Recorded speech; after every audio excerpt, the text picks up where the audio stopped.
Baik, kita mulai ya teman-teman sekalian sambil nunggu teman-teman yang lainnya. Assalamualaikum Siap, siap. warahmatullahi wabarakatuh. Alhamdulillah, Waalaikumsalam warahmatullahi.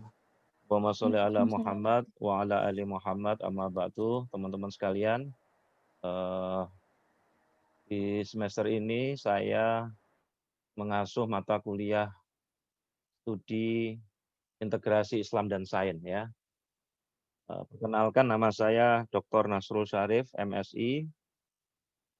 Saya alumni S1 Fakultas Farmasi Universitas Airlangga Surabaya, kemudian S1 juga Fakultas Dakwah YIN Sunan Ngampel, kemudian Magister Ilmu Komunikasi S2-nya di Universitas Dr. Sutomo, dan S3-nya di Pasca Sarjana UIN Sunan Ngampel. Saya diamanai integrasi Islam dan Sains. Jadi bagaimana kemudian peradaban Islam di masa lampau itu kok begitu luar biasa, karena tidak mengenal istilah dikotomi keilmuan gitu. Dan sekarang mulai dibangkitkan lagi bagaimana umat Islam kembali memiliki pemahaman yang sama akan pentingnya integrasi Islam dan Sains. Sehingga kemudian yang disebut dengan intelektual itu adalah bukan sekedar di dalam telek kan gitu kan, tapi intelektual itu di dalamnya dia seorang ilmuwan Muslim yang memiliki kesadaran yang luar biasa terhadap hubungannya dengan Tuhan, hubungannya dengan Allah, dan dia memiliki kecakapan tentang sains dan teknologi, kecakapan ilmu pengetahuan, sehingga bisa menghasilkan ilmuwan-ilmuwan dunia sebagaimana dulu. Nah, sekarang ini kita masuk pada era di mana umat Islam di mana-mana serba ketinggalan ya. Satu yang nggak pernah ketinggalan umat Islam itu apa? Ketika buka puasa ya. Kalau buka puasa itu kan dicari adzan yang paling apa? Cepat ya. Jadi kalau buka puasa itu nggak ada yang mau ketinggalan. Nah, teman-teman sekalian, beberapa pokok bahasan sudah saya kirim ke grup WA, nanti tolong dibaca, kemudian dibagi ya kelompoknya, dibagi sendiri makalahnya. Satu mahasiswa menulis makalah ya, satu pokok bahasan. Ya. Lebih cepat lebih baik. Jadi kalau sudah selesai bisa segera disampaikan, kemudian dipresentasikan.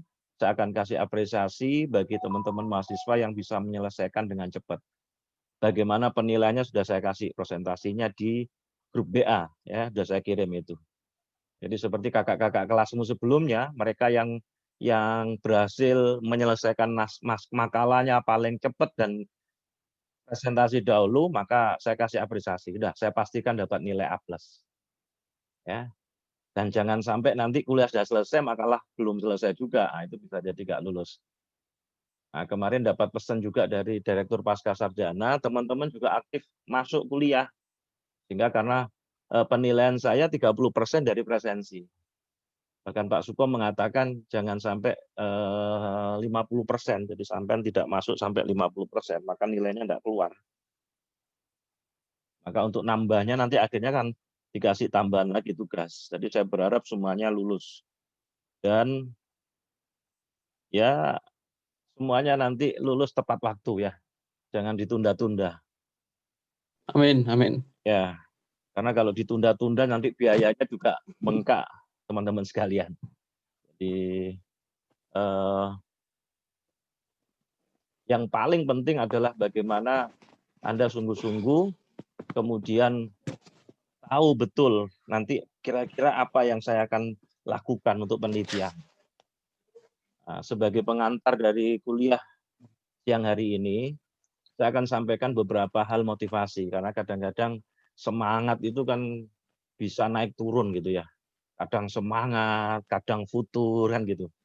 Maka kemudian ada 3 dorongan yang harus kita jaga, dan saya pernah tulis dalam buku saya di Airlangga. Nah, saya ini seorang penulis. Saya penulis di Airlangga, di Gramedia.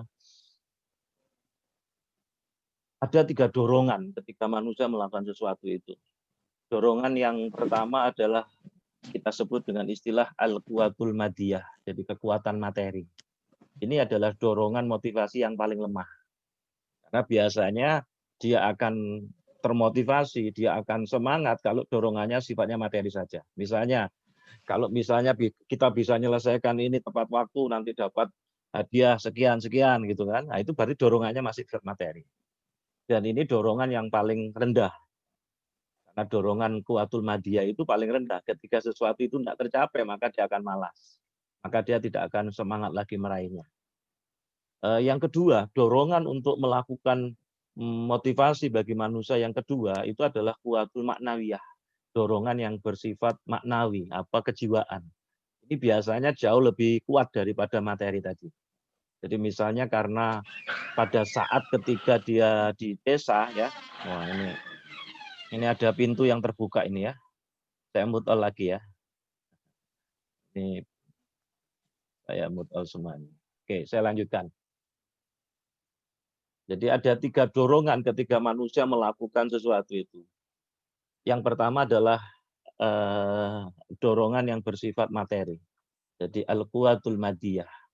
Ini dikatakan oleh beberapa ulama dan para cendekiawan ini dorongan yang paling lemah. Karena dorongannya hanya bersifat materi saja. Kalau kemudian dia tidak terpenuhi, biasanya mudah patah semangat. Tapi yang kedua adalah ada dorongan yang disebut dengan kuatul maknawiyah. Ya, dorongan yang bersifat aspek psikologi atau aspek kejiwaan. Biasanya ini jauh lebih kuat.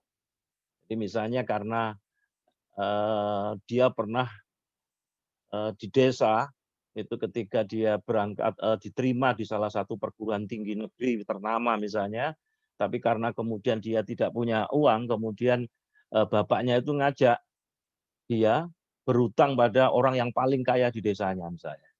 Nah di situ kemudian bapaknya itu dihina, oh, kamu itu wong kere kok kepingin kuliah anak. Jadi ketika dia melihat bapaknya dihina di depan matanya, membuat dia kemudian itu dia berjanji, saya tidak akan pernah lagi menyusahkan bapak saya. Saya akan buktikan bahwa saya bisa selesaikan, saya bisa sarjana, dan saya tidak ingin bapak saya dihina di depan mata. Itu ada dorongan yang kuat yang sifatnya apa? Maknawiyah. Itu biasanya jauh lebih kuat ketimbang dorongan madiyah tadi itu. Yang ketiga adalah motivasi yang saya sebut dengan istilah al-quwatur ruhiyah. Dorongan kekuatan spirit, ya, dorongan akan kesadaran akan hubungan dia dengan Allah. Inilah yang kemudian dulu dimiliki oleh para intelektual kita, oleh para cendekiawan-cendekiawan ulama-ulama kita. Sehingga kemudian dia memiliki semangat yang luar biasa bahwa menuntut ilmu itu, kemudian dia belajar pada sang syekh, pada sang guru besar, pada ulama, itu karena semata-mata dorongannya adalah mencari ridha Allah. Jadi quwatur ruhiyah inilah. Saya pernah tulis diterbitkan oleh Gramedia dengan judul Al-Quwah Ar-Ruhiyah, kekuatan spirit tanpa batas. Jadi seharusnya dorongan untuk mengkaji keilmuan itu adalah dorongan semata-mata karena sadar akan hubungan kita dengan Allah, bahwa mempelajari sesuatu itu dalam rangka untuk torik al-iman, ya, jalan menuju iman. Inilah yang kemudian harusnya menjadi pondasi ketika kita bicara tentang keilmuan. Maka ada integrasi Islam dan sains. Makanya jangan heran ketika pada masa dulu ada orang ahli fisika, ahli kimia, tetapi dia juga ahli agama. Dia hafal Quran, hafal hadis. Lah, paradigma inilah yang sekarang harus kita bangun kembali agar kita memiliki keilmuan, memiliki intelektual muslim yang luar biasa. Maka dorongan inilah teman-teman sekalian yang harusnya menjadi penyemangat bagi kita.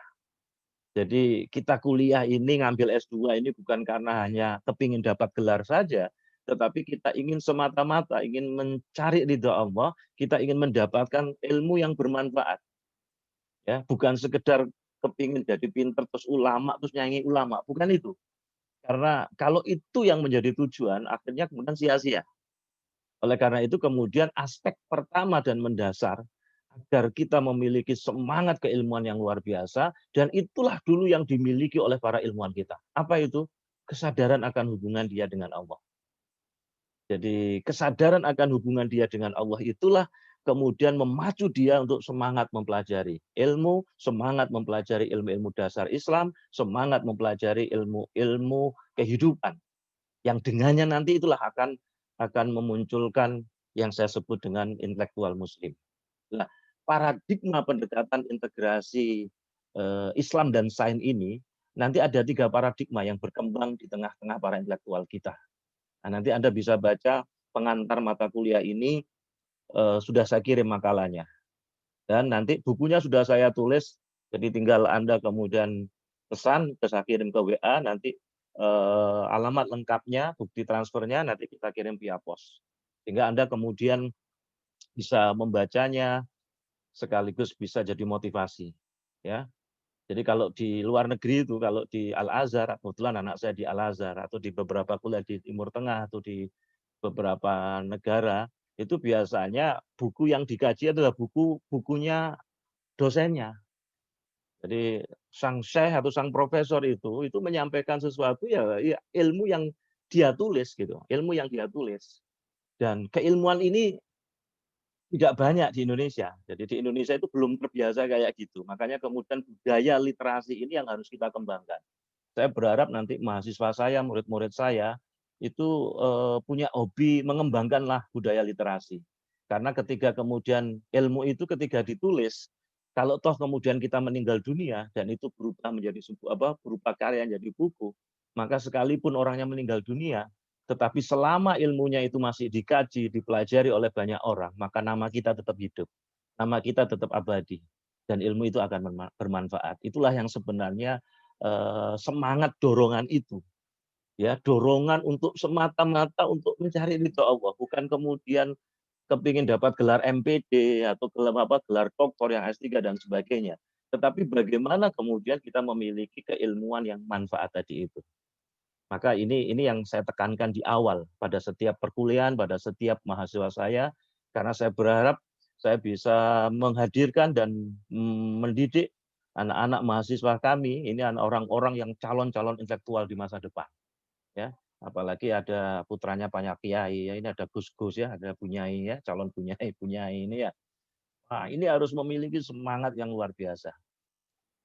Mohon maaf nanti setiap 40 menit kita akan mati, tapi nanti Anda akan masuk di ID yang sama dan password yang sama. Jadi ID dan passwordnya tidak saya rubah-rubah.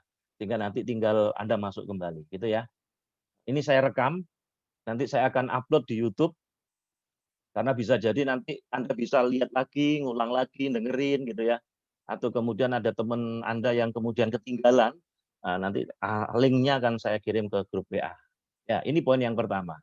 Jadi poin yang pertama itu adalah masing-masing kita ini punya potensi untuk jadi orang hebat. Masing-masing kita ini punya potensi menjadi punya kekuatan yang luar biasa. Maka rahasia yang pertama adalah untuk meraih dan melejitkan potensi apapun, kita harus yakin bahwa kita ini adalah mahakarya Allah yang luar biasa. Maka kesadaran akan hubungan kita dengan Allah ini harus jadi fondasi. Saya seringkali jelaskan gini teman-teman. Saya sebut teman-teman saja ya, biar saya tidak terlalu tua ya. Kalau saya sebut anak-anak kok terlalu tua banget, ya kan? Ya, padahal ya anak saya seumuran jenengan juga. Saya sebut teman-teman saja, biar saya awet muda ya. Amin. Kalau di dunia ini teman-teman sekalian, kalau ada satu produk dibikin oleh produsen, ya, dan produk itu dibuat cuma satu, alias limited edition, bentuknya unik dan khas, benar-benar spesial, pasti mahal, Pak, enggak? Jadi kalau ada produsen bikin produk itu dibikin cuma satu, alias limited edition, bentuknya unik dan khas, benar-benar spesial. Pasti mahal, Pak, enggak? Ya. Kenapa? Karena unik. Karena limited edition, betul ya? Lah kita lupa bahwa masing-masing kita ini diciptakan oleh Allah cuma satu. Berarti kita ini produk limited edition dari Tuhan. Betul Pak enggak? Berarti kita ini mahakarya Allah yang luar biasa. Kita ini spesial. Maka pertanyaan saya, layak apa enggak kita memberikan prestasi yang terbaik di hadapan Allah Subhanahu wa taala? Layak apa enggak kita mempersembahkan sesuatu yang terbaik di hadapan Allah, dan yakinlah kedua orang tua kita akan bangga punya anak seperti kita. Nah, saya tulis buku saya itu judulnya Buatlah Tanda di Alam Semesta. Itu pesan almarhum ibu saya. Dan ternyata yang dimaksud buatlah tanda di alam semesta itu bukan foto saya tertempel di mana-mana ya, kayak pilkada, pilek, pilpres dan sebagainya itu. Tetapi ternyata buatlah tanda di alam semesta itu maksudnya adalah, buatlah prestasi apapun, karya apapun yang menjadikan Allah itu ridho dan bangga dan layak menolong kamu. Dan yang kedua kata beliau, kedua orang tuamu bangga punya anak seperti kamu. Maka itulah yang kemudian saya definisikan dalam buku saya, buatlah tanda di alam semesta. Maka berangkat dari mata kuliah ini teman-teman sekalian, saya berharap integrasi Islam dan sains itu adalah fondasinya adalah tadi itu kesadaran akan hubungan kita dengan Allah. Sehingga kemudian kita semangat mempelajari ilmu-ilmu dasar Islam. Dari itulah kemudian kita semangat juga mempelajari ilmu-ilmu kehidupan yang itu bisa jadi pilihan. Sehingga ada segitiga piramida yang saya seringkali mengatakan, kalau kita ingin membangun integrasi Islam dan sains atau kita membangun intelektual Islam menjadi generasi ulul albab, maka harus dibangun fondasi yang pertama tadi adalah kesadaran akan hubungan kita dengan Allah, kemudian mendorong orang itu untuk memiliki kepribadian Islam. Kemudian dia semangat untuk belajar ilmu-ilmu dasar Islam. Ilmu-ilmu yang katanya Imam Al-Ghazali adalah fardu ain. Nah, ilmu-ilmu tentang apa? Ilmu-ilmu tentang Islam, ilmu-ilmu tentang dasar Islam. Baru kemudian spesialisasi yang ketiga ini. Spesialisasi itu bisa menekuni hadis, menekuni Quran, menekuni ilmu fisika, kimia, dan sebagainya. Tapi dua pondasi ini jadi dasar. Maka segitiga ini kalau kemudian dikembalikan lagi paradigma berpikir keilmuan Islam, maka nanti akan menelurkan ulama-ulama yang tadi itu, dia tidak hanya fakih dalam beragama, tetapi juga kemudian fakih di dalam sains dan teknologi. Nah, harusnya penanaman ini sekarang sudah ditanamkan sejak integrasi Islam dan sains itu mulai apa? Mulai PG, TK, SD, SMP, SMA, MI, madrasah, sanawiyah, aliyah. Sehingga kemudian sebenarnya tidak ada lagi kemudian dikotomi tadi itu. Karena apa? Fondasi dasarnya itu sama. Tinggal bagaimana nanti spesialisasi tadi itu. Ini poin yang pertama, teman-teman sekalian. Nanti bisa dibaca pada pengantar mata kuliah ini, nanti pokok bahasan apa yang nanti masing-masing memilih satu mahasiswa satu makalah ya. Dipilih, saya tidak menentukan ada pokok bahasan berapa itu karena jumlahnya tidak sama ini. Karena ini kelas kita yang paling kecil ya, PGMI sama kelas semester Anda ini 9, PGMI juga 9. Yang lainnya itu kelas beasiswa, kelas yang lainnya itu ada 29, ada 30, ada 25. Mudah-mudahan 9 ini semua lulus semua ya. 9 ini semua jangan masuknya do re mi berarti kan 1 2 3 tapi 9 ini masuk semua. Dan saya lihat masih muda-muda ini ya. Artinya masih muda-muda, masih fresh gitu ya. Dari semangatnya beda kalau saya ngajar kelas yang beasiswa itu sudah bapak-bapak, sudah jadi kepala sekolah, sudah sehingga kemudian alasan gitu ya. Nah, kadang-kadang nggak dikelihatkan sininya, tahu-tahu udah tidur, rokokan gitu begitu dibuka. Nah, saya berharap Anda masih memiliki semangat belajar ya. Jadi itu teman-teman sekalian. Kenapa saya harus menjelaskan ini?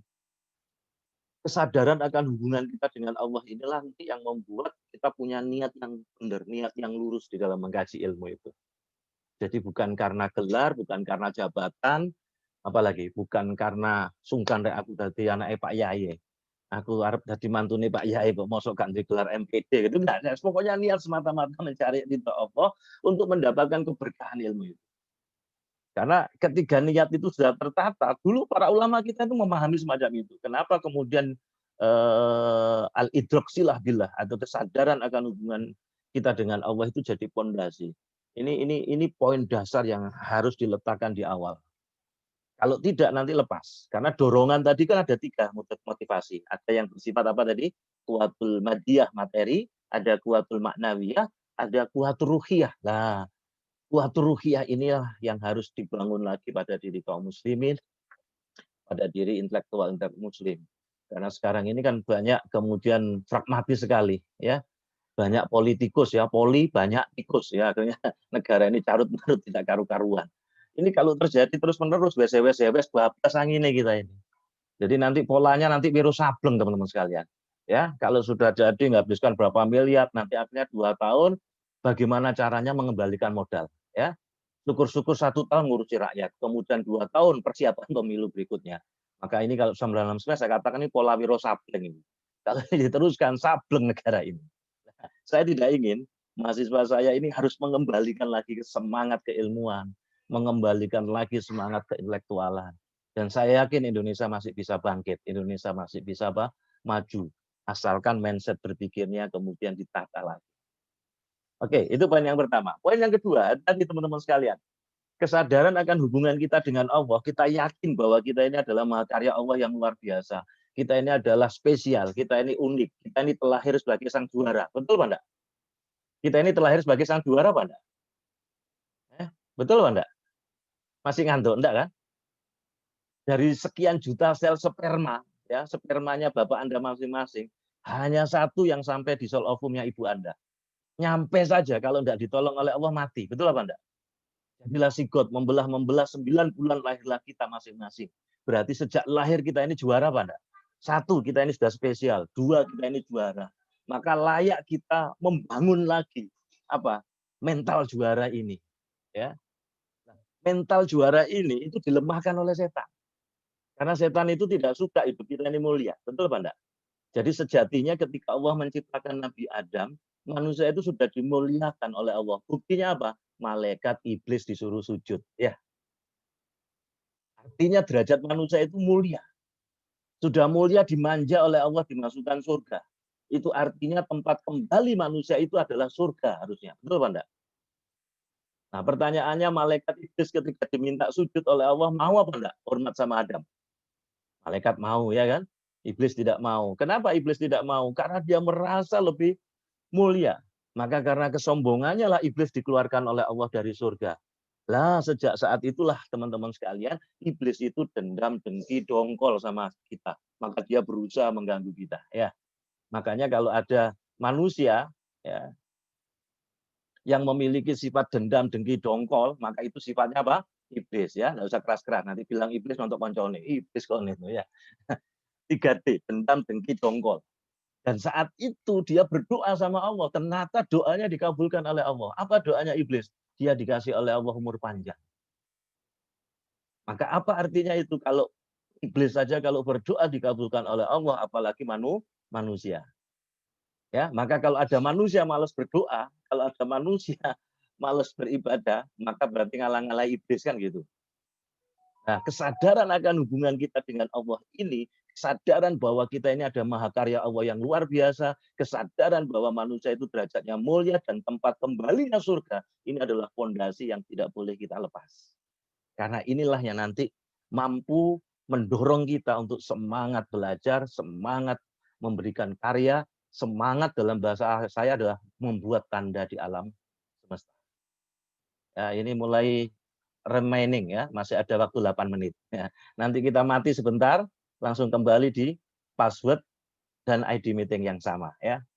Tolong ini dipoto nanti ya.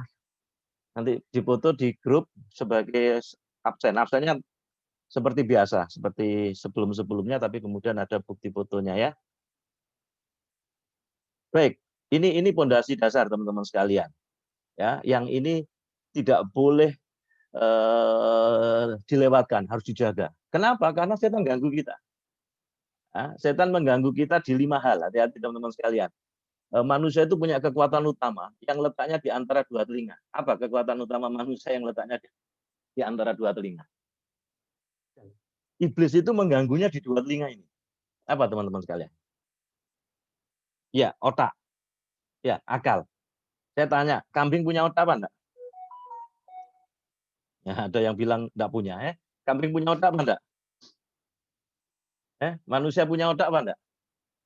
Bandeng punya otak apa enggak? Tapi hanya manusia yang mampu membuat otak-otak bandeng. Berarti apa yang membedakan? Pikiran. Sering apa enggak ketika kita mau melakukan sesuatu terjadi pertarungan antara pikiran positif dan negatif. Anda mau kuliah siang-siang kayak gini, ngantuk. Benar apa enggak? Oh, yang ngomongin juga ngantuk, apalagi yang dengarkan. Berarti sebenarnya pahalanya lebih besar Anda. Karena Anda harus mengeluarkan energi yang luar biasa untuk menahan ngantuk. Sehingga kemudian agar nggak kelihatan ngantuk kan, kemudian videonya nggak kelihatan sekalian kan. Nah, jadi kan sambil tiduran, enaknya daring kan di situ, dosennya kan nggak tahu kamu tidur atau tidak, sambil gendong anak gitu ya. Nah, ini pondasi dasar yang tadi saya katakan tidak boleh kita lupakan teman-teman sekalian. Maka waspadalah. Jadi setan itu mengganggu kita itu di pikiran, ya. Makanya kata Rasul itu gini, jika terngiang-ngiang di dalam pikiran kita, sesuatu yang mendorong-dorong untuk melakukan keburukan dan menunda kebaikan, maka itu adalah bisikan setan. Jika terngiang-ngiang di dalam pikiran kita, sesuatu yang mendorong-dorong untuk melakukan kebaikan dan semakin menegaskan bahwa yang benar adalah benar, maka itu adalah bisikan malaikat. Nah, setiap hari terjadi pertarungan ini. Betul apa enggak? Setiap hari terjadi pertarungan ini antara pikiran negatif dan pikiran positif, antara bisikan setan dan bisikan malaikat. Pertanyaan saya, siapa yang berhak memenangkan? Itu diri kita. Maka kita tidak boleh mengatakan, ya apa maneh rek, wis ditakdirno dadi wong elek. Enggak bisa. Jadi baik atau buruk nasib kita itu sangat ditentukan oleh apa? Mindset berpikir kita. Ya, mindset berpikir kita. Dan Allah memberi kehendak pada kita untuk memilih, kebebasan untuk memilih, dan kebebasan memilih itu akan nanti dipertanggungjawabkan oleh kita. Kalau dalam bahasa Al-Quran apa? Fa'alhamaha fujuraha wa taqwaha. Nah, jadi dalam diri kita itu ada dua potensi, bisa fujur, bisa ketakwaan. Nah, tinggal kita mau memilih yang mana, dan setiap pilihan itu akan dipertanggungjawabkan. Setiap pilihan itu ada jalannya. Nah, ini jalannya surga, ini jalannya. Makanya ada hizbullah, ada hizbus syaitan. Nah, hizbus syaitan. Setannya tadi sudah minta diperpanjang umurnya oleh Allah. Sementara jatah umur kita pendek. Maka disinilah beratnya. Bagaimana kemudian kita membangun kesadaran tadi itu terhadap gangguan-gangguan tadi itu. Ya, masih ada waktu 5 menit. Ya, saya matikan aja dulu. Atau ada pertanyaan? Nanti saya akan lanjutkan. Saya baru membahas tentang satu, kesadaran akan hubungan kita dengan Allah. Ini pondasi. Ya, jadi nanti saya akan bahas hari ini adalah pola sepak bola modern ya. 1-3-4-3. Nah, kalau yang senang main sepak bola, 1 itu penjaga gawang, kemudian 3 itu bek kanan, bek kiri, bek tengah. Kemudian kalau kita ingin menguasai lapangan tengah, kita harus move on. Ada 4 saya tempatkan nanti. Dan kalau penyerang tengahnya 3 ya. Ini baru bahas 1 ya ini. 1-3-4-3 untuk mudah akan menghafalkan. Jadi bagaimana kita melejitkan potensi diri? Saya ada pola berdasarkan pengalaman hidup, pengalaman mentor-mentor saya yang sukses di bidang apapun, saya menemukan rumus 1-3-4-3. Dan itu nanti sudah saya jelaskan juga di dalam buku yang saya sampaikan pada Anda. Judulnya Buatlah Tanda di Alam Semesta. Oke, mau dilanjut? Ngantuk? Jangan ngantuk ya, jangan kemana-mana ya. Tunggu setelah yang satu ini ya. Nah, saya akan matikan sebentar karena waktunya mau habis, nanti masuk di ID meeting dan password yang sama ya. Sukses untuk semuanya, kita akan masuk kembali.